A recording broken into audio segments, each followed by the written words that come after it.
اعوذ باللہ من الشیطان الرجیم بسم اللہ الرحمن الرحیم ذلك عیسی ابن مریم قول الحق الذی فیہ یمترون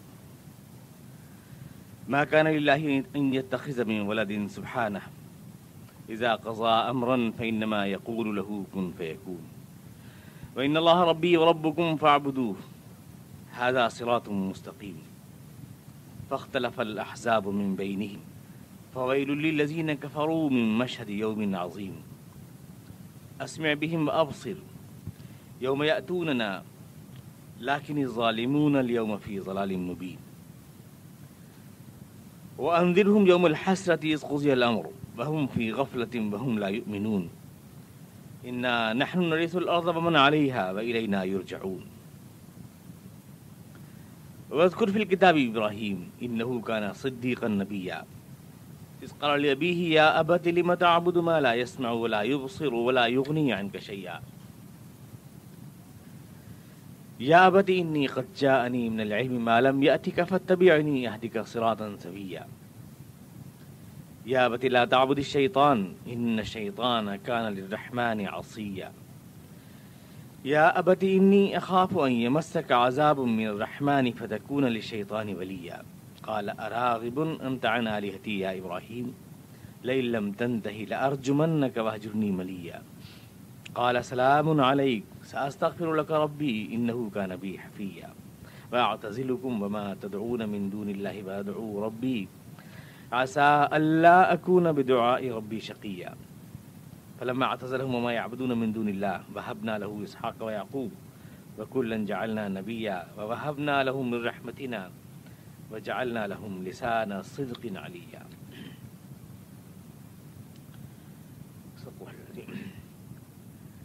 یہ ہے عیسیٰ ابن مریم، یہی وہ حق بات ہے جس میں لوگ شک کرتے ہیں. اللہ کے لیے یہ بات زیبا نہیں کہ وہ کسی کو اپنا بیٹا بنائے. وہ پاکزات ہے اور وہ جب کسی بات کا فیصلہ کرتا ہے تو صرف حکم دیتا ہے اور وہ ہو جاتی ہے. اور عیسیٰ نے کہا کہ وہ اللہ تو میرا رب بھی ہے، لوگو تمہارا رب بھی، بس چاہیے کہ تم اسی کی بندگی کرو اور یہی سیدھی راہ ہے. پھر مختلف گروہ باہم اختلاف کرنے لگے اس بات میں. جن لوگوں نے کفر کیا ان کے لیے وہ وقت بڑی بربادی کا ہوگا جب وہ ایک بڑا دن دیکھیں گے. جب وہ ہمارے سامنے حاضر ہوں گے اس روز ان کے کان بھی خوب سن رہے ہوں گے اور ان کی آنکھیں بھی خوب دیکھ رہی ہوں گی. لیکن آج تو یہ لوگ گمراہی میں بھٹک رہے ہیں. اور اے نبی تم ان کو اس دن سے بھی آگاہ کر دو جب ایک انتہائی حسرت کا دن ان کے سامنے آئے گا. سارا فیصلہ اس دن ہو جائے گا. آج تو یہ غفلت میں ہیں، آج یہ یقین نہیں کریں گے، لیکن حقیقت یہ ہے کہ زمین اور اس کے سارے وسائل کے مالک ہم ہی بنیں گے اور یہ لوگ لوٹ کر بھی ہمارے پاس ہی آئیں گے. اس کتاب میں تم ابراہیم کا بھی ذکر کرو. وہ ایک راست باز اور سچے نبی تھے. جب انہوں نے اپنے باپ سے یوں کہا، اے میرے باپ، کس لیے تم عبادت کرتے ہو ان چیزوں کی جو نہ سن سکتی ہیں، نہ دیکھ سکتی ہیں اور نہ تم کو کوئی فائدہ پہنچا سکتی ہیں؟ اے میرے باپ، میرے پاس خدا کی طرف سے ایسا علم آیا ہے جو تمہارے پاس نہیں. تم میری پیروی کرو، میں تم کو سیدھی راہ دکھاؤں گا. اے میرے باپ، شیطان کی پیروی ہرگز نہ کرو کیونکہ وہ اللہ کے لیے، رحمان کے لیے نافرمان ہے. اے میرے باپ، میں ڈرتا ہوں کہ کہیں اس مہربان خدا کا کوئی عذاب تمہیں نہ گھیر لے اور پھر تم کو شیطان سے دوستی نہ کرنا پڑے. تب ان کے باپ نے کہا، کیا تو ہمارے ٹھاکروں سے ناراض ہے ابراہیم؟ لیکن اگر تو باز نہیں آیا تو میں تجھے پتھر مار مار کے ختم کر دوں گا اور تجھے ایک مدت کے لیے اپنے سے جدا کر دوں گا، ہمیشہ کے لیے جدا کر دوں گا. ابراہیم نے کہا، آپ خوش رہیں والد، میں آپ کے لیے خدا سے مغفرت کی دعا مانگوں گا اور یقین ہے کہ میرا رب مجھ پر بڑا مہربان ہے. میں تم کو اور ان سب کو جو اللہ کے سوا دوسروں سے لو لگاتے ہیں ان کو چھوڑ دوں گا اور میں صرف اپنے رب کو پکاروں گا اور مجھے یقین ہے کہ اس کو پکار کر میں نقصان میں نہیں رہوں گا. تو جب چھوڑ دیا اس نے ان کو اور جو وہ اللہ کے سوا جن کو بھی وہ پوجتے تھے ان سب کو چھوڑ دیا، عبادت کرتے تھے، تو ہم نے ابراہیم کو اسحاق و یعقوب عطا کیے اور یہ سب نبی تھے اور ہم نے ان کو اپنی رحمت سے بہت کچھ عطا کیا اور ہم نے تاریخ میں ان کا نام والا کیا. سورہ مریم یہ اس وقت جب کہ حضور اقدس اور آپ کے صحابہ کرام حبشے کو جا رہے ہیں ہجرت میں، آپ سن چکے ہیں، اس وقت بطور زاد راہ کے دی گئی ہے، یعنی وہاں جا کر عیسائی حکومت کے دربار میں جو صحیح نقطۂ نظر ہے اسلام کا، عیسیٰ علیہ السلام کے بارے میں اور دیگر چیزوں کے بارے میں، وہ پیش کیا جائے۔ تو گویا اس وقت یہ ایک اسٹیٹمنٹ ہے، اسلام کا اسٹیٹمنٹ، وہ وہاں اس کے دربار میں پیش کرنے کے لیے یہ جناب جعفر بن ابی طالب نے پوری جرأت کے ساتھ اس کو پیش کیا دربار نجاشی میں۔ حالانکہ اس میں بہت سی چیزیں ایسی تھیں جو عیسائیت پر تنقید کی حیثیت رکھتی تھیں، اس کے باوجود انہوں نے پوری جرأت سے پیش کیا، ذرا بھی مداحنت نہیں کی، کوئی بارگیننگ نہیں کی۔ نتیجہ یہ ہوا کہ وہ متاثر ہوا نجاشی اور اس نے اسلام کو قبول کیا۔ یہاں تک کہ آپ سن چکے ہیں، اور پچھلے رکوع میں پورے اسلام کا جو نقطۂ نظر ہے حضرت عیسیٰ کے بارے میں وہ آپ کو بتایا۔ یہاں سے یہ بات ہوتی ہے کہ یہ ہیں عیسیٰ ابن مریم، ذالک عیسیٰ ابن مریم، یہ حقیقت ہے ان کی، صرف نہ وہ خدا ہیں جیسا کہ عیسائی کہتے ہیں، اور نہ وہ ولد الزنا ہے نعوذ باللہ جیسا کہ یہودی کہتے ہیں، وہ خدا کے جلیل القدر پیغمبر ہیں، اللہ کے بندے ہیں۔ یہ بات جو ہے اس میں کہی گئی، ذالک عیسیٰ ابن مریم قول الحق، سچ بات یہی ہے، الذی فیہ یمترون، جس میں لوگ شکوک و شبہات پیدا کرتے ہیں۔ ما کان للہ ان یتخذ من ولد، سبحانہ، اللہ کے لیے یہ بات زیبا ہی نہیں کہ وہ اپنا کوئی بیٹا بنائے، جیسا عیسائی کہتے ہیں۔ اللہ کے لیے ضروری نہیں، کوئی بیٹا بنانے کا کوئی تک ہی نہیں اللہ کے لیے، ما کان للہ، کوئی تک نہیں کہ اللہ کے بیٹا ہو، ان یتخذ من ولد سبحانہ، کیونکہ وہ تو جب بھی کچھ کرنا چاہے تو صرف حکم دیتا ہے، اذا قضى امرا فانما یقول له کن فیکون۔ تو جب وہ حکم دیتا ہے، بیٹا تو اس لیے ہوتا ہے کہ بڑھاپے کا سہارا بنے، بیٹا ضعیفی کی لاٹھی ہوتا ہے، یا پھر نام چلائے، نسب چلائے آپ کا، اس لیے بیٹا ہوتا ہے۔ خدا تو خود حاکم مطلق ہے، جو چاہے وہ کر سکتا ہے، اس کو کوئی ناتوانی اور کمزوری کا سوال نہیں ہے، اس لیے اس کے لیے بیٹا ہونے کی کوئی تک نہیں۔ اسی کے ساتھ یہ کہ بغیر ماں کے وہ کیسے، بغیر باپ کے کیسے ہو گیا، یہ اس کا بھی جواب ہے کہ اللہ جس چیز کا حکم دیتا ہے وہ ہو جاتی ہے، لہذا یہ سوال بھی پیدا نہیں ہوتا۔ اذا قضى امرا فانما يقول له كن فيكون۔ دو قصے نقل کیے قرآن کریم نے یہاں عیسائیوں کے سامنے، کہ یحییٰ علیہ السلام کے بیٹے کی ولادت کا مسئلہ، کہ یحییٰ علیہ السلام جو ہیں بوڑھے ہو چکے ہیں، ان کی بیوی بھی بوڑھی ہیں، لیکن عین بڑھاپے میں جبکہ بیوی بانجھ ہیں اور وہ انتہائی بوڑھے ہیں، واشتعل الرأس شیبا، اس کے باوجود خدا ان کو بیٹا عطا فرماتا ہے۔ یہ واقعہ ہے جس کو عیسائی لٹریچر میں، بائبل میں، تلمود میں موجود ہے۔ دوسرا واقعہ عیسیٰ علیہ السلام کا ہے جو مریم علیہ السلام کو عطا کیے گئے بغیر باپ کے۔ اب عیسائیوں کی یہ دھان لی ہے کہ پہلے واقعے کو تو معجزہ قرار دیتے ہیں اور ان کو یحییٰ کو ابن اللہ کہتے ہیں، اور دوسرے واقعے کو جو ہے وہ دوسرے واقعے میں عیسیٰ کو خدا کا بیٹا کہتے ہیں۔ حالانکہ واقعات دونوں ہی خدا کی قدرت کا نشان ہیں۔ وہ عورت جو بانجھ ہے اور بوڑھی ہے، اور وہ شوہر اس کا جو بانجھ ہے اور بوڑھا ہے، اس کی اولاد ہو رہی ہے اگر 90 یا 100 سال کی عمر میں ایک بانجھ عورت سے، یہ خود ایک خدا کی قدرت کا نشان ہے، وہ حکم دیتا ہے اور ہو جاتی ہے۔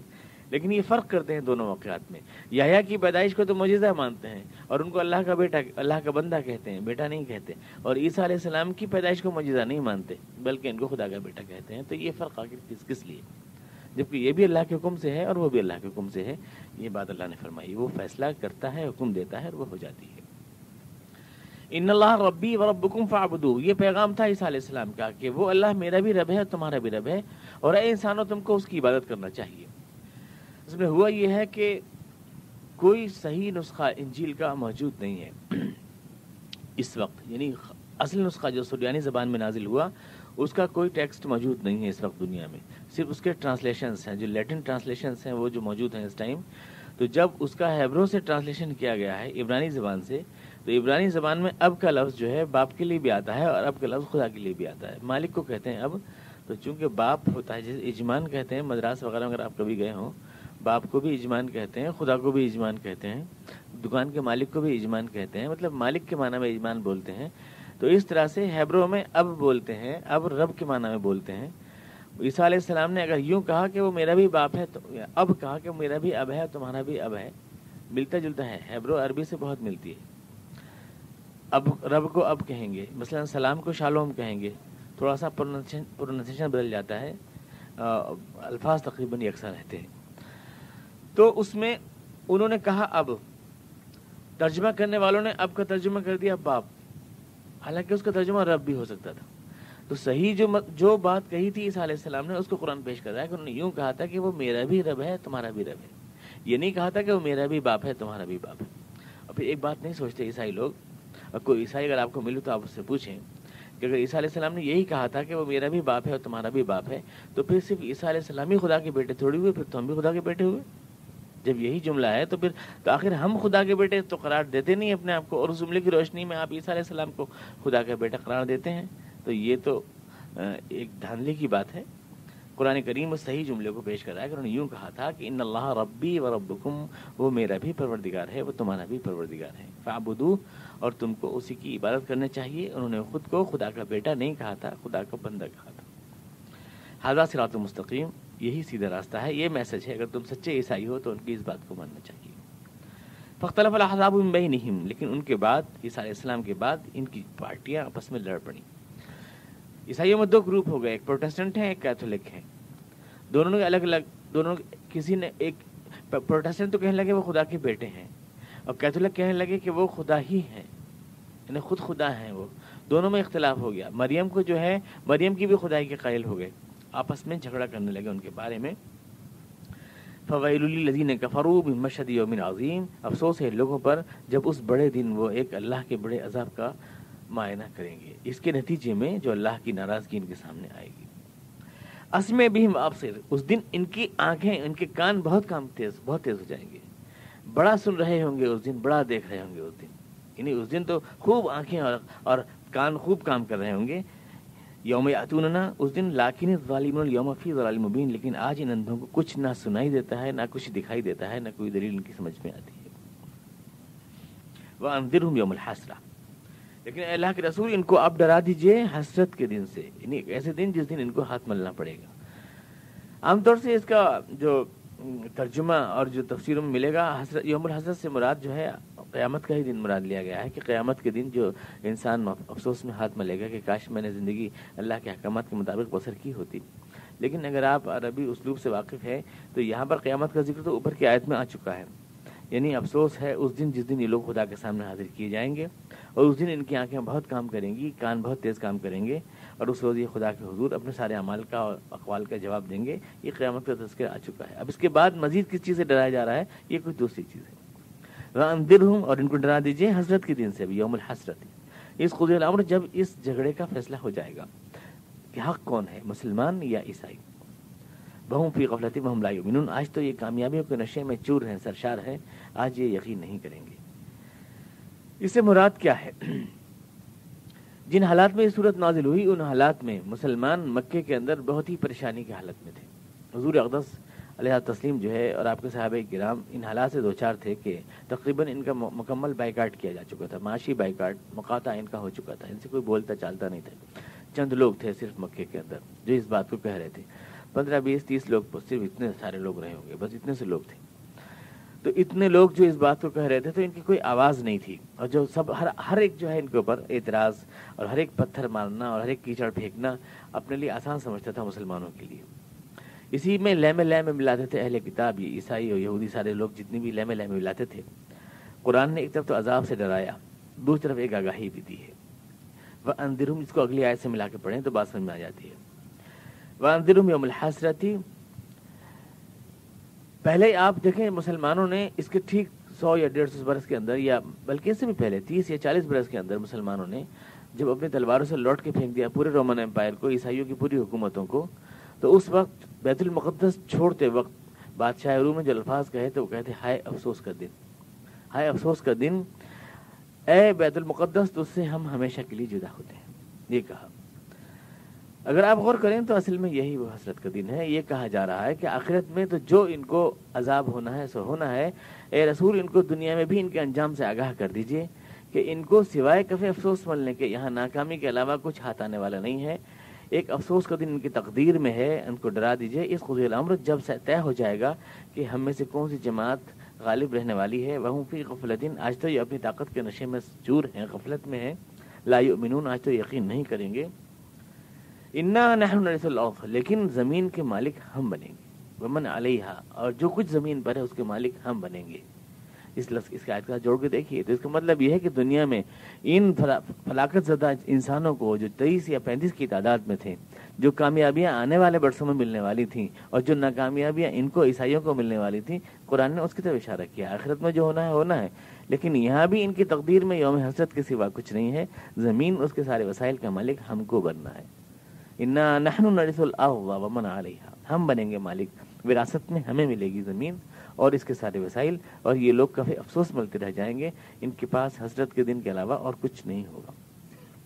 یہ بات کہی جا رہی ہے قیامت سے الگ۔ قیامت میں جو ناکامی ہے وہ ہے، لیکن دنیا میں بھی ناکامی کے علاوہ ان کی کوئی تقدیر نہیں ہے۔ اس سے بھی ڈرا دیجیے رسول ان کو، وانذرہم یوم الحسرہ۔ اب یہاں جگہ جگہ قرآن کریم میں بہت جرأت کے ساتھ یہ دعوے کیے گئے ہیں مسلمانوں کے بالکل ابتدائی حالات میں بھی کہ مسلمان ہی غالب ہوں گے اور اسلام ہی غالب ہوگا۔ یہ جگہ جگہ یہ وعدہ ہم کو ملتا ہے اسلام میں۔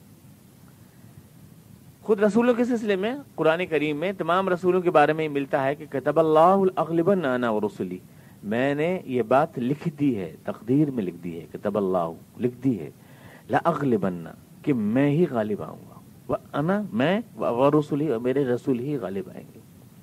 کتب اللہ لاغلبن انا ورسلی ان اللہ قوی عزیز، کیونکہ حقیقت میں طاقتور میں ہوں، قوی میں ہوں اور زبردست میں ہوں، لہذا غالب میں اور میرے رسول آئیں گے۔ غالب آنے کے لفظ سے ایک بات تو یہ صاف ظاہر ہے اگر آپ غور کریں کہ کوئی کشمکش ہے۔ غالب آنے کا مطلب یہ ہوتا ہے کہ آپ لڑ رہے ہیں، مقابلہ کر رہے ہیں، تو اس میں ایک غالب ہو رہا ہے، ایک مغلوب ہو رہا ہے۔ غالب کے ساتھ مغلوب بھی جڑا ہوا ہے، تو یہاں دو پارٹیاں صاف ہیں کہ دو پارٹیاں ہیں اور ان میں کشمکش ہے، ان میں ٹکراؤ ہے۔ کچھ لوگ دین میں اس تصور کو رد کرتے ہیں کہ دین میں ٹکراؤ کا کوئی مفہوم نہیں ہے، لیکن جب اللہ پہلی آیت میں رسولوں کے بارے میں کہہ رہا ہے کہ میں اور میرے رسول غالب آئیں گے، تو کس میں غالب آئیں گے؟ اس کو بھی خداوند قدوس نے ان دونوں جماعتوں کو بھی کلیئر کر دیا ہے۔ ایک کو کہا حزب اللہ، ایک کو کہا حزب الشیطان۔ جو لوگ اللہ کی راہ میں فقاتلوا اولیاء الشیطان ان قید الشیطان کان ضعیفا الا ان حزب اللہ هم الغالبون، اللہ کی جماعت ہی غالب ہوگی اور شیطان کی جماعت ہی ہار جائے گی۔ تو یہ دونوں پارٹیاں بھی گویا کہ انڈیکیٹ کر دی گئی ہیں، دونوں الگ الگ کر دی گئی ہیں کہ ایک شیطان کی جماعت ہے، ایک اللہ کی جماعت ہے، اور دونوں میں ٹکراؤ ہے۔ اب اس کے بعد آپ جو دعا مانگتے ہیں، آپ کہتے ہیں اے اللہ ہمیں ہماری مدد فرما، اے اللہ ہماری مدد فرما، اللہم انصرنا علی القوم الکافرین، یہ آپ دعا مانگتے ہیں۔ تو اس کو آپ سوچیں کہ نصرت کا لفظ جو آیا ہے اسلامی لٹریچر میں کہاں سے آیا؟ مدد فرما ہماری، کفار کے مقابلے میں مدد فرما ہماری، وانصرنا علی القوم الکافرین، یہ آپ دعا مانگتے ہیں۔ تو مدد کا مطلب صاف یہ ہے کہ آپ کسی سے گتھم گتھا ہیں، یعنی مدد اس وقت مانگتے ہیں آپ جب کسی پارٹی سے آپ گتھم گتھا ہیں، آپ کمزور ہیں اور وہ طاقتور ہے، لہٰذا آپ پٹنے کے اندیشے سے دوچار ہیں، تو آپ آواز دیتے ہیں کسی اپنے کو کہ آئیے ہماری مدد کیجیے تاکہ ہم اس کے مقابلے میں جیت سکیں۔ تو جب آپ اللہ کو آواز دے رہے ہیں کہ اے اللہ ہماری مدد فرما ان کے مقابلے میں، تو صاف ظاہر ہے کہ اس میں یہ چیز اپنا مفہوم ہوتی ہے کہ آپ مقابلے میں ہیں اور آپ ان سے گتھم گتھا ہیں۔ اب مان لیجیے آپ گتھم گتھا نہیں ہیں، آپ ایک حجرے میں بند ہیں، اندر نفلیں پڑھ رہے ہیں اور آپ کہہ رہے ہیں اللہ ہماری مدد فرما، تو کیا کے لیے؟ یعنی کمرے میں آپ گھوسے چلا رہے ہیں اور کہہ رہے ہیں ہماری مدد فرما، کیا کے لیے؟ کوئی لڑ رہا ہے آپ سے یا کوئی آپ سے چپٹا ہوا ہے کہ مدد فرما؟ کیوں فرما؟ کس لیے فرما اور کہاں میں فرما؟ تو مدد کا لفظ خود اس بات کو انڈیکیٹ کرتا ہے کہ کسی سے مقابلہ ہے۔ اب آپ یہ سوال کر سکتے ہیں کہ اللہ کے رسول نے اللہ نے وعدہ فرمایا کہ میں اور میرے رسول غالب رہیں گے، کتب اللہ لاغلبن انا ورسلی، میں اور میرے رسول غالب رہیں گے، لیکن کہاں غالب رہے؟ خود انہیں عیسیٰ علیہ السلام کو دیکھیے جن کا تذکرہ چل رہا ہے، یہ خود جو ہے ہینگ کر دیے گئے، سولی پہ بقول عیسائیوں کے سولی پہ لٹکا دیے گئے، اور بقول مسلمانوں کے جو ہے اللہ کے ہاں چلے گئے، لیکن یہ کہ کامیاب تو نہیں ہوئے۔ خود ان کی فریسیوں نے، ان کے جو ہے بنی اسرائیل نے ان کو دھوکے دیے۔ اس سے پہلے نوح علیہ السلام کتنے خدا کے پیغمبر آئے ہیں، 950 برس نوح علیہ السلام سمجھاتے رہے، کچھ بھی نہیں ہوا، کچھ بھی انقلاب نہیں لا سکے، طوفان آیا سب کچھ تہو بالا ہو گیا۔ اور ایسے کتنے خدا کے پیغمبر ہیں جن کو شکست کا منہ دیکھنا پڑا۔ یحییٰ علیہ السلام خود جو ہے آرے سے چیر ڈالے گئے، کنگیوں سے نوچ ڈالے گئے، خرش ڈالے گئے، تو کیسے اللہ تعالیٰ فرما رہا ہے کہ میرے رسول غالب رہیں گے؟ کتب اللہ لاغلبن انا ورسلی، کہ لکھ دی ہے میں نے یہ بات کہ میں اور میرے رسول غالب رہیں گے۔ تو کہاں غالب رہے؟ تو شکست کھائی۔ اس بات کو سمجھیے کہ اللہ نے یوں نہیں فرمایا کہ میرا ہر رسول غالب رہے گا۔ ایک بات یہ ہے میرا ہر رسول غالب رہے گا، یہ نہیں فرمایا، بلکہ میرے رسولوں کا یہ قافلہ، رسول کا لفظ جو ہے پلورل میں بولا گیا ہے، جمع میں بولا گیا ہے کہ رسولوں کی یہ پارٹی میری غالب رہے گی۔ اس کا مطلب یہ نہیں ہوتا کہ ایک ایک آدمی غالب رہے گا، بلکہ یہ پارٹی جس مشن کو لے کے چلی ہے وہ مشن اپنے تکمیل کو پہنچے گا، مطلب یہ ہے۔ کیسے پہنچے گا؟ جیسے کہ آپ اولمپک کی مشعل دیکھتے ہیں کہ ایک مشعل جو ہے کہ بھاگتا ہے ایک آدمی اور مشعل لے کے دوسرے کے ہاتھ میں تھما دیتا ہے، دوسرے تیسرے ہاتھ کو ہاتھ میں، یہاں تک کہ وہ اولمپک گراؤنڈ تک پہنچ جاتی ہے وہ مشعل. تو اس طرح سے تحریک کی یہ مشعل ایک نبی سے دوسرے نبی، دوسرے نبی سے تیسرے نبی کے ہاتھ میں چلتی رہے گی، اسے کوئی بجھا نہیں سکے گا، یہ چلتی رہے گی یہاں تک کہ بعض پیغمبروں کو، نبیوں کو ناکامی کا سامنا کرنا پڑے گا، لیکن اوور آل یہ قافلہ ناکام نہیں ہوگا، یعنی یہ تحریک کامیاب ہوگی. کیسے؟ وہ حضور اقدس کی شکل میں، یہ وعدہ حضور اقدس سے کیا گیا. والذی ارسل رسولہ بالہدی ودین الحق لیظہرہ علی الدین کلہ، اے اللہ کے رسول میں آپ کو اس لیے بھیج رہا ہوں تاکہ آپ اس دین کو دنیا کے سارے دینوں پر غالب کر دیں. تو گویا اگر حضور جیت جائیں گے تو وہ پوری پارٹی جیت جائے گی جس کے قافلہ سالار حضور ہے. اس کا مطلب یہ ہوا چاہے ان میں سے ایک آدمی یا دو آدمیوں کو زخم لگے ہیں، ایک دو نبیوں کو زخم لگے ہیں یا شکستیں ہوئی ہیں، پر مطلب یہ ہوا کہ جب حضور آئے ان کے سردار اور سربراہ بن کر اور آپ سے وعدہ کیا گیا کہ آپ کے ہاتھ پر اسلام کی یہ فتح مکمل ہوگی، تو حضور کی فتح کا مطلب ہوگا سارے ان رسولوں کا اس پورے قافلے کا جیتنا جس کے سردار حضور اقدس صلی اللہ علیہ وسلم ہے. اس لیے حضور سے وعدہ کیا گیا کہ اے اللہ تعالیٰ آپ کے ہاتھ پہ اس وعدے کو پورا فرمائے گا کہ آپ جو ہے دین کو غالب کریں گے. لیکن اب آپ کہہ سکتے ہیں کہ حضور نے بھی تو نہیں کیا. حضور نے بھی تو نہیں کیا. حضور نے کہا ایک عرب میں، مطلب تھوڑا سا جزیرہ نمایاں عرب میں جو سمندروں سے گھرا ہوا ہے تین طرف سے، اس علاقے میں آپ نے کچھ اسلام کے لیے فتوحات حاصل کی، پر ساری دنیا تو کفر و شرک کے اندھیروں میں ڈوبتی رہی. پھر بھی جب آپ دنیا سے تشریف لے گئے ہیں اس وقت بھی 95% دنیا کفر و شرک کے اندھیروں میں تھی. تو حضور نے بھی کہاں غالب کیا دین کو، اور حضور کو بھی کہاں جیت نصیب ہوئی. تو اللہ نے کون سی جیت کا وعدہ فرمایا ہے؟ آپ یہ حضور کے بارے میں بھی کہہ سکتے ہیں. تو اسی مشعل کو پھر آگے بڑھاتے ہوئے، چونکہ حضور اس مشعل کو ہمارے ہاتھ میں سونپ کر گئے ہیں امت اسلامیہ کے، اس لیے وعدہ امت اسلامیہ سے فرمایا اللہ تعالیٰ نے قرآن کریم کے 18ویں پارے میں، وعد اللہ الذین آمنوا منکم وعملوا الصالحات لیستخلفنہم فی الارض. اللہ تعالیٰ تم سے وعدہ کرتا ہے مسلمانوں کہ اگر تم اس مشن پر جمے رہے تو اللہ تم کو زمین میں غلبہ و اقتدار عطا فرمائے گا تم کو. تو اب پوری بات یوں بنتی ہے کہ ہم جب اس مشن کو لے کے اٹھیں گے تو ہم کامیاب ہوں گے. ہماری کامیابی محمد مصطفیٰ کی کامیابی ہوگی، کیونکہ ہم انہی کے امتی ہیں اور یہ مشعل ہمارے ہاتھ میں سونپ کے گئے ہیں. اور محمد مصطفیٰ کی کامیابی ساری اس جماعت رسول کی اور قافلہ رسالت کی کامیابی ہوگی جس کے سردار محمد مصطفیٰ ذات تسلیم ہے. گویا یہ وعدہ جو رسولوں کی جیت کا کیا گیا ہے وہ ہمارے ہاتھوں سے تکمیل پائے گا. اگر ساری آیتوں کو آپ ملا کے دیکھتے ہیں تو اس کا مطلب یہ نکلتا ہے. ظاہر ہے بہت مشکل بات ہے اور بہت بڑا وعدہ ہے، لیکن اس وعدے پہ ہم یقین نہ کرتے اگر خود اللہ ہی نے اس کی فتح کا وعدہ نہ کیا ہوتا. تو جب یہ اس نے وعدہ کیا ہے تو اب یہ نہیں کہہ سکتے ہم کہ اس کا امکان نہیں ہے. لوگ کہتے ہیں اس کا کوئی امکان نہیں ہے، ہم بھی کیا واقعی یہی کہتے ہیں کہ اس کا کوئی امکان نہیں ہے، اسلام کے غلبے کا واقعی کوئی امکان نہیں ہے. ہم بھی لوگوں کی باتوں میں بات ملا کے یہی بات کہتے. اگر خود اللہ ہی نے یہ نہ کہا ہوتا کہ اللہ نے پہلے رسولوں سے اور پھر اسی وعدے کو پھر محمد مصطفیٰ سے اور پھر اسی وعدے کو ہم سے کیا ہے کہ یہ تم کامیاب ہوگے، یعنی محمد مصطفیٰ کامیاب ہوگے، یعنی سارے رسول کامیاب ہوں گے اور یہ یقیناً کامیابی ہوگی. تو جب کامیابی دینے والا خدا یہ وعدہ کر رہا ہے تو اب ہم یہ نہیں کہہ سکتے کہ اس کا کوئی امکان نہیں، اس کا کوئی امکان نہیں ہے. یہ چیز اگر صراحت کے ساتھ موجود نہ ہوتی، آیات و احادیث کے اندر موجود نہ ہوتی تو یہ سوال ہو سکتا تھا، لیکن جب یہ موجود ہے تو اب یہ سوال کوئی مسلمان نہیں کر سکتا. کم از کم بس اتنا کہہ دیتے ہیں کہ جو قرآن کی جو آیت آپ پڑھ رہے ہیں اس میں وعدہ ہی تو کیا گیا ہے. وعد اللہ الذین آمنوا منکم، وعدہ کیا گیا ہے. وعدے کا مطلب یہ ہے کہ اللہ میاں تھالی میں سجا کے اسلامی غلبہ آپ کو پیش کرے گا، آپ اس کے لیے کوئی جدوجہد نہ کریں، کیونکہ یہ وعدہ ہے، مقصد نہیں ہے. موعود ہے، مقصود نہیں ہے. یعنی اللہ نے اس کا وعدہ کیا ہے، اس کو مقصد بنانے کے لیے نہیں کہا ہے. تو آپ جو ہے اس کو مقصد نہ بنائیے، اس کے لیے کام نہ کیجیے، تو اللہ تعالیٰ خود جو ہے ایک فرشتہ بریگیڈ بھیجے گا اور اس کو کامیاب کر کے آپ کے ہاتھ میں دے دے گا. جی کہتے ہیں یہ موعود ہے، مقصود نہیں ہے. اس کا جواب میں آپ سے کئی بار میں نے آپ کو دیا ہے کہ اللہ نے ساری چیزوں کے ہم سے وعدے کیے ہیں. مثلا اللہ خالق ہے، اللہ رازق ہے، یہی کہ اللہ میں روزی دیتا ہے. اللہ نے وعدہ کیا ہے میں تمہیں روزی دوں گا. اللہ کا ہم سے وعدہ ہے کہ ہر ایک کو روزی میں دوں گا. یہ وعدہ ہے خداوند قدوس کا. یا اولاد دیتا ہوں میں اولاد دوں گا، یہ اللہ کا وعدہ ہے. مگر ہمیں نکاح کرنا پڑتا ہے. یہ تھوڑی کہ جہیز میں اولاد آ جاتی ہے ہمارے ساتھ. پھر اور یہ کہ ہم سے روزی کا وعدہ کیا گیا ہے مگر ہمیں ملازمت کرنا پڑتی ہے، بھاگ دوڑ کرنا پڑتی ہے. یعنی جن چیزوں کے وعدے ہیں ان کے لیے جدوجہد کرنا پڑتی ہے. وہ وعدے جدوجہد کے حوالے سے ہی پورے کیے جاتے ہیں.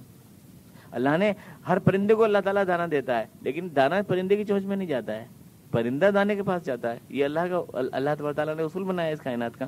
وعدہ تو ہے پر ساتھ میں مقصد بھی ہے. یعنی آپ اس کو مقصد بنائیں گے تو یہ وعدہ پورا کیا جائے گا. اور جب یہ بات ہے تو اب سمجھیے یہ اس آیت کو قرآن فرما رہا ہے انا نحن نرث الارض ومن علیہا بالآخر ہم ہی زمین کے مالک ہوں گے. انا نحن نرث الارض بالآخر ہم ہی زمین کے مالک ہوں گے. ومن علیہا اور زمین کی جتنے وسائل ہیں بالآخر ہم ہی یعنی ہماری جماعت ہماری پارٹی اللہ کی پارٹی وہی مالک ہوگی. ومن علیہا جو کچھ بھی اس پر ہے. تو ارض سے مراد جو ہے وہ ہے یہی زمین مراد ہے. خامخواہ گھما پھرا کے اس کو جنت کی زمین قرار دینا کہ اس مراد جنت کی زمین ہے یہ بالکل غلط ہے. یہ تفسیر اس لیے غلط ہے کہ اول تو ارض نام ہے اس ستارے کا, جیسے قمر نام ہے اس کا جس کو چاند کہتے ہیں اس کا نام عربی میں قمر ہے. شمس جس کو کہتے ہیں سورج اس کا نام عربی میں شمس ہے. ارض اسے کہتے ہیں, اس سیارے کو ارض کہتے ہیں جس کو آپ انگریزی میں ارتھ کہتے ہیں نا بجلی میں ارتھ کا تار آپ لگاتے ہیں. یہ ارض یہی ہے, ارض ہے وہ. اور اللہ تعالیٰ فرما رہا ہے کہ ہم ہی اس کے مالک ہوں گے. تو فیوچر ٹینس ہے. اگر آپ جنت کا ترجمہ کر رہے ہیں جیسے یہ مفسر لوگ کر دیتے ہیں کہ جنت کے مالک ہم ہوں گے, تو کیا آج مالک نہیں ہے اللہ تعالیٰ؟ اس کا مالک آج نہیں ہے کیا؟ اور اس کے سارے وسائل کا مالک آج نہیں ہے, تو اس میں فیوچر ٹینس بولنے کا کیا سوال ہے پھر؟ یہ ارض نام ہے اس سیارے کا جس پہ ہم رہتے ہیں, اس کا نام ہے. وَأَشْرَقَتِ الْأَرْضُ بِنُورِ رَبِّهَا قیامت کے روز یہ زمین خدا کے نور سے جگمگائے گی. قرآن کریم میں کہا گیا تو اس کا نام ہے. اللہ تعالیٰ اسی زمین کو کہہ رہا ہے. اور اس کا مزید ثبوت یہ ہے کہ ٹھیک یہی لفظ استعمال کیا گیا. مسلمہ کذاب نے جو حضور اقدس کے نام خط لکھا اس میں اس نے لکھا کہ حضور اقدس کو لکھا کہ من مسلمہ الی محمد رسول اللہ صلی اللہ علیہ وسلم, من مسلمہ رسول اللہ الی محمد رسول اللہ. مسلمہ اللہ کے رسول کی طرف سے محمد اللہ کے رسول کے لیے جھوٹا دعویٰ کیا تھا اس نے رسالت کا. تو یہ خط لکھا. آگے لکھتا ہے اما بعد فإنی أشركت فی الأمر معک. آپ کو معلوم ہونا چاہیے کہ نبوت کے کام میں خدا نے مجھے آپ کے ساتھ شریک کر دیا ہے. اور ہم جو ہے زمین میں جتنا بھی حاصل ہوگا وراثت زمین کی برابر میں تقسیم کریں گے, برابر تقسیم کریں گے. یعنی آدھی میری ہوگی, آپ کی آدھی آپ کی ہوگی زمین, جتنی بھی فتوحات حاصل ہوگی. اس کے جواب میں حضور اقدس نے لکھا اس کو مسلمہ کذاب کو ان الارض للہ یورثها من یشاء من عباده والعاقبۃ للمتقین. زمین اللہ کی ملکیت ہے, کسی کی ملکیت نہیں, اور پایان کار متقیوں کو ہی کامیاب ہونا ہے. زمین انہی کو ملنی ہے. تو ظاہر ہے کہ مسلمہ کے خط میں جس زمین کا ذکر ہے حضور اسی زمین کو کہہ رہے ہیں. مسلمہ جس زمین کی بات کر رہا ہے کہ ہم آپ راہ بانٹ لیتے ہیں زمین کو, کچھ آپ کی ہو جائے کچھ ہماری جیتنے کے بعد. حضور فرما رہے ہیں, حضور ایک تو یہ نہیں فرما رہے کہ لا حول ولا قوت, تم مجھ درویش پہ کیا الزام لگا رہے ہو, میں کوئی حکومت و زمین پہ قبضہ کرنے کے لیے آیا ہوں. نعوذ باللہ, ہم تو نماز روزے کے لیے آئے ہیں, آپ تم نے یہ کیا الزام میرے پر لگا دیا.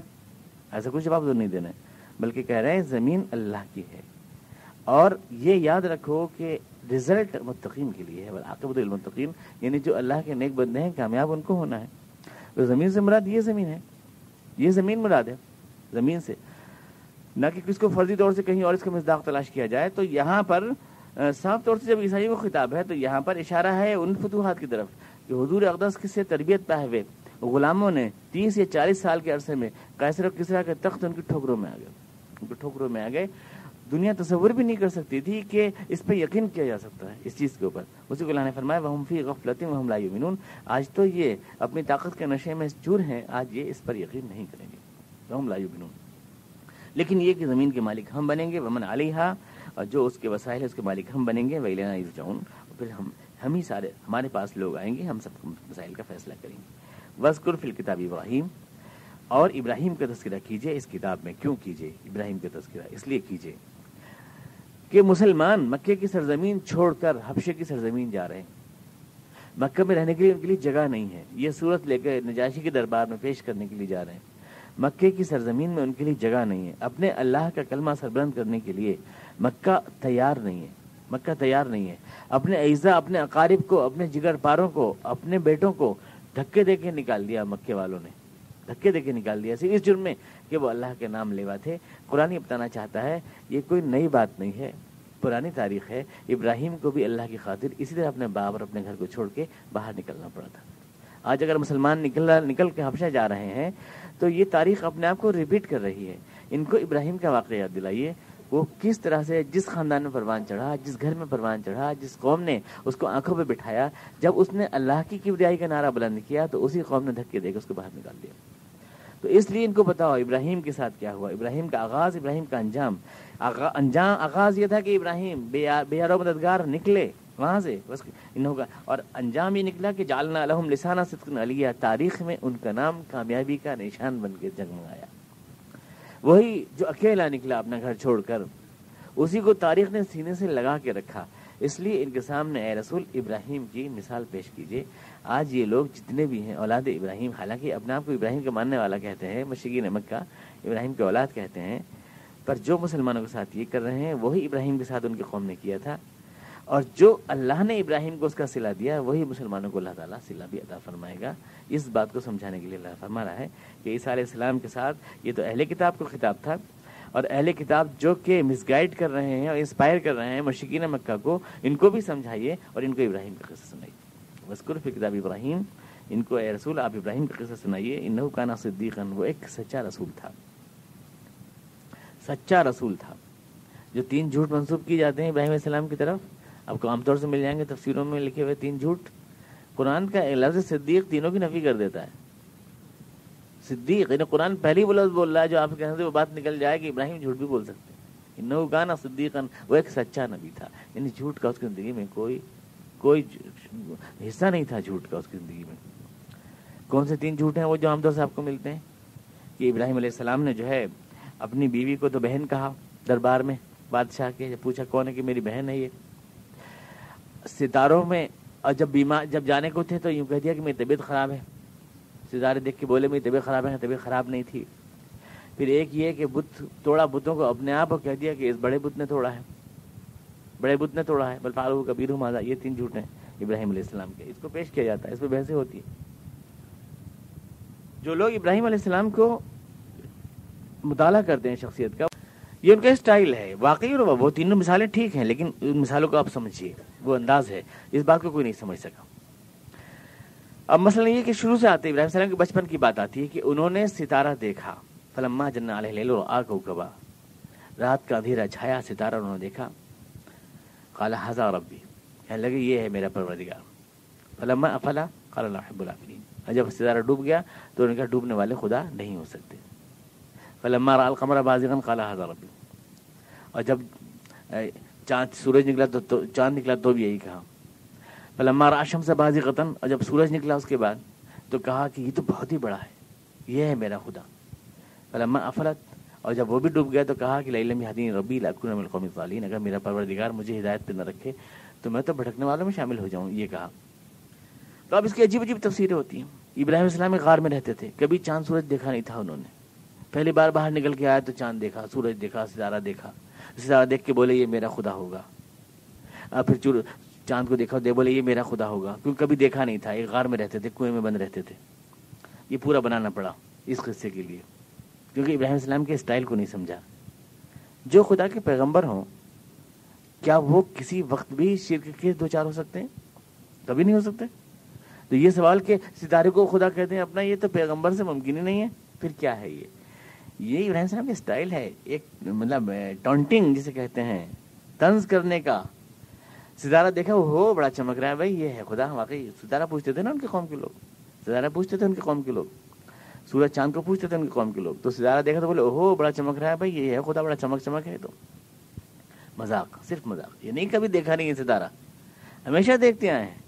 اس کے بعد پھر چاند نکلا تو یہ کہ پہلی بار چاند دیکھ رہے ہیں، ایسا نہیں ہے. پھر لما القمر بازغا، پہ چاند نکلا، کہنے لگے بھائی یہ تو اور بھی زیادہ چمک رہا ہے، یہ اور بڑا خدا ہے. فلما رأى الشمس بازغة قال هذا ربي هذا اکبر. اب سورج جب چمکا تو کہنے لگے یہ تو بہت ہی بڑا ہے، بھائی یہ تو ضروری خدا ہے. یہ صرف اپنے قوم کو رسوا کرنے کے لیے، شرمندہ کرنے کے لیے، یہ ان کا اسٹائل ہے. یہی اسٹائل ہے باقی سب جگہ. بت توڑے ہیں، اپنے ہاتھ سے توڑے ہیں، اور توڑ کے بعد کہاڑی بڑے بت کی گردن میں ڈال دی ہے. اب اس کو قوم پوچھ رہی ہے کہ کس نے توڑے ہیں، تو کہہ رہے ہیں یہ بڑے میاں جو بیٹھے ہیں انہوں نے توڑے ہیں. اور کس نے توڑے ہیں؟ یہ کہاڑی لٹک تو رہی ہے، ان کی گردن میں لٹک رہی ہے. تو یہ جھوٹ نہیں ہے، بلکہ قوم کو سمجھانا ہے. قوم مان تھوڑی لے گی، قوم پاگل تھوڑی مان تھوڑی لے گی کہ اس نے توڑا ہے. وہ جانتی ہے کہ یہ مذاق اڑا رہے ہیں ہمارا، کہ جس سے ہم سب کچھ مانگتے ہیں، جس بڑے بت سے ساری امیدیں پوری کرتے ہیں. ابراہیم السلام مذاق اڑا رہے ہیں اس بات کا کہ کیا وہ اتنا بھی نہیں کر سکتا کہ ان سب کو توڑ دے، چھوٹے چھوٹے ان کو. اس بات کی توجہ دلانے کے لیے صرف ایک طنز ہے یہ جھوٹ نہیں ہے، ایک طنز ہے. یہ ایک طرح سے ٹانٹنگ ہے یہ، کہ یہی بڑا جو بیٹھا نا یہی ہے گرو گھنٹال، اسی نے توڑے ہیں سب جتنے بھی توڑے ہیں. اب جو آدمی اس کو جھوٹ کہنے لگے تو وہ سمجھ ہی نہیں رہا، اسٹائل کو نہیں سمجھ رہا. یہ ابراہیم السلام کا اسٹائل ہے. اس طرح جب لوگ چلتے ہیں کو بھائی اس کے نار دیتا کہ اس کو چل رہے ہیں پوجا کو، چلو ابراہیم تم بھی چلو. تو ابراہیم علیہ السلام جو ہے آسمان کو دیکھ کے کہتے ہیں کہ میں بیمار ہوں، انی سقیم، فنظر نظرۃ فی النجوم فقال انی سقیم، میں بیمار ہوں. اس کو جھوٹ کہا گیا. یہ جھوٹ نہیں ہے. ستاروں پہ یقین ہے. ستاروں کو پوچھتے ہیں وہ قوم، تو وہ ستاروں کو دیکھ کے کہتے ہیں کہ بھائی میں ضرور چلتا، بس ستارے یوں کہہ رہے ہیں کہ میں تو بیمار ہوں. تمہارے ستارے جن سے تم تقریریں ڈھونڈتے ہو، دیکھو نا، تو اس پہ تو یہ لکھا ہوا ہے کہ میں بیمار ہوں. جب ستارہ مجھ سے بیماری کو کہہ رہا تھا، میں کیسے جاؤں گا؟ میں تو نہیں جاؤں گا. تو یہ ان کا ایک طرز بیان ہے، یہ جھوٹ نہیں ہے. یہ بتانے کے لیے کہ ویسے تو تمہیں ستاروں پہ بڑا یقین ہے، پر آج یہ ستاروں کی تم بات نہیں مان رہے. فنظر نظرۃ فی النجوم، آسمان کی طرف دیکھا، ستاروں میں دیکھا، فقال انی سقیم، اور بولے دیکھو ستارے تو یہ بول رہے ہیں کہ میں بیمار ہوں. ان کے عقیدے کی گمراہی واضح کرنے کے لیے. یہ تھوڑی کہ انہیں ستاروں پہ یقین تھا. ابراہیم علیہ السلام کو ستاروں پہ یقین تھا، یہ بات نہیں تھی، بلکہ گمراہی واضح کرنے کے لیے. یہ تو اس کو جھوٹ کیسے کہیں گے؟ اس کو جھوٹ کیسے کہیں گے؟ کسی طرح سے جھوٹ نہیں کہہ سکتے اس کو. سارہ علیہ السلام کو انہوں نے کہا میری بہن ہے، اس معنی کر کے ساری جتنی بھی ملت کی عورتیں ہوتی ہیں وہ سب بہنیں ہوتی ہیں. اب یہ تھوڑی ہے کہ وہ سردار جی جو ہے، عورت اپنی بیوی بیٹھی تھی مجمع، تو بولے کہ ایک کو چھوڑ کے میری ماں بہنوں. انہوں نے کہہ دیا وہ تو ملت کے رشتے سے جو ہے، دین کے رشتے ساری بہنیں ہوتی ہیں جتنی بھی ہوتی ہیں. تو اس معنی کر انہوں نے دینی اخوت، ایک توریہ کہتے ہیں اس کو، توریہ، چونکہ وہاں پر بیویاں چھین رہا تھا وہ، تو ان کا استعمال کیا. تو اس کو جھوٹ نہیں کہا جاتا، اس کو جھوٹ نہیں کہتے. یہ انداز بیان ہے جناب ابراہیم علیہ السلام کا. قرآن نے اس لیے فوراً بول دیا انہ کان صدیقا نبیہ، وہ ایک راست باز، ایک سچا نبی تھا. یعنی اس کی زندگی میں جھوٹ کا کوئی دھبا نہیں ہے. کوئی یہ نہ سمجھے کہ اس کی زندگی میں کوئی جھوٹ ہے. اس کا انداز بیان، طرز بیان جو اس کا ہے شگفتہ تھا، اس سے کوئی یہ نہیں سمجھے کہ وہ جھوٹا انسان تھا، بلکہ وہ ایک صدیق تھا. یعنی بے حد راست باز، سچائی جس کی طبیعت تھی، جس کی فطرت تھی، اور وہ ایک نبی تھا. رکوع کی تشریح جو ہے اگلی درس میں ہو جائے گی انشاءاللہ. اللهم صل على محمد وعلى ال محمد كما صليت على ابراهيم وعلى ال ابراهيم انك حميد مجيد. اللهم بارك على محمد وعلى ال محمد كما باركت على ابراهيم وعلى ال ابراهيم انك حميد مجيد. ربنا اننا ظلمنا انفسنا وان لم تغفر لنا وترحمنا لنكونن من الخاسرين. سبحان ربك رب العزة عما يصفون وسلام على المرسلين والحمد لله.